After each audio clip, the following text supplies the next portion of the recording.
Record high student loan defaults are setting many new graduates back, possibly for years. There are alternatives, though, but too few new graduates are aware of them. But here with everything you need to know about the latest alternatives for student debt and how it impacts all of us is Fox 29 lifestyle lawyer Shari Olefson, affectionately known to us as Shari. Oh, good morning. Good morning, Keely. Thank you for being here. All right, let's dive right into it. Student debt numbers we hear are huge now. Exactly how much money are we talking about, though? Yeah, well, we're talking about almost 40 million students. We're talking about over $1.1 trillion. And here's the thing, that balance is increasing at the rate of $3,000 a second. So this is growing faster than credit card debt, than car debt, anything except for mortgage debt. Student loans is way up there. And what's really scary is the billions, hundreds of billions of dollars in defaults. So, you know, that's federal tax money that's going into default and students who are really bearing the burden of it. Now, you're talking about defaults. Exactly what happens when a student defaults and why should that matter to someone who doesn't have a student loan? Right. Well, of course, we've got credit dings that happen. And of course, that means that students are going to be paying more and more to borrow after that,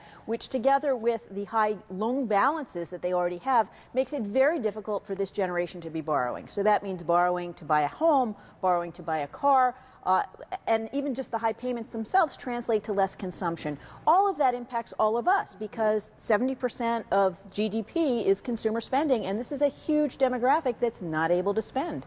And so it's hard for a lot of students to pay back their loans now once they graduate. You mentioned it's hard for them to find jobs. Now, what are some alternatives for them? Well, there are actually some great alternatives that came out about 2 years ago that tie the student loan payments to income. So there's several plans. We have them on the screen.